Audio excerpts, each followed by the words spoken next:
Well, Andrew, let me get to you because I know you don't want to make any predictions, but you have a really keen sense not only of the educational implications, but the impact on businesses both in China and in the Western world and around the globe.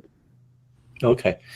I've been working with U.S.-China International Education Exchange for over 10 years. And in this big reduction revolution, as Professor Zhao mentioned, I know the CEOs, founders of at least 5 of the biggest company.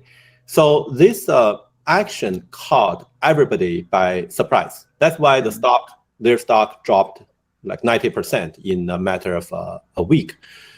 But I don't want to shift it to this ideology move or Communist Party or something. Think of it in this way, like Mr. Zhao mentioned, that this type of, this way of education, it comes out from demand and supply. The demand of the Chinese parents are there, and those technology, those some are low technology, some are just one-on-one, some are high technology like Squirrel AI use AI and they work with CMU. They are very legit company, but their main goal is to give the student the type of stereo to have you perform a little better than your peer, than the neighbor's kids, so that you can get better in your score, either at your school, at the general test. I'm not talking about the VIP kids, those type of English tutoring or Duolingo. I'm talking about the main core of those subject matter like physics and physics. Yeah, math, any subject you can think of: physics, math, Chinese, English. It's come to a point that those capital and the technology companies are getting too strong, where they actually affect the matter or the truth of education, as Professor Zhao mentioned. I'll give you an example.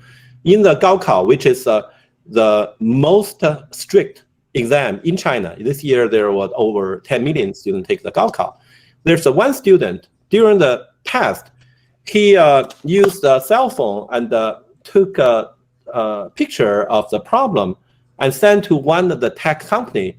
Then this tech company, their business model is to have a bunch of those elite school students solve the students' problem when you send a picture to me. So I think most of the people come here in the seminar are educators. So as educator, how do you think this can improve the students' understanding, improve student holistic growth? It doesn't. So this is where the main motivation is. And also I want to point out, it's not only the education technology section got suppressed. In earlier last week, the Chinese game company got a big hit. Now the big game providers cannot provide the game to the school children other than 1 hour every weekday or 1 hour over the weekend, and all the users have to register their identity. So this is, I think it's mainly from the demand part, from the customers, the parents who are really paying for the services. So if it's really getting to this nuclear arm race, there's no end to it. So yeah, given the Chinese government, they can't do it. So they did it, and it caught everybody by surprise.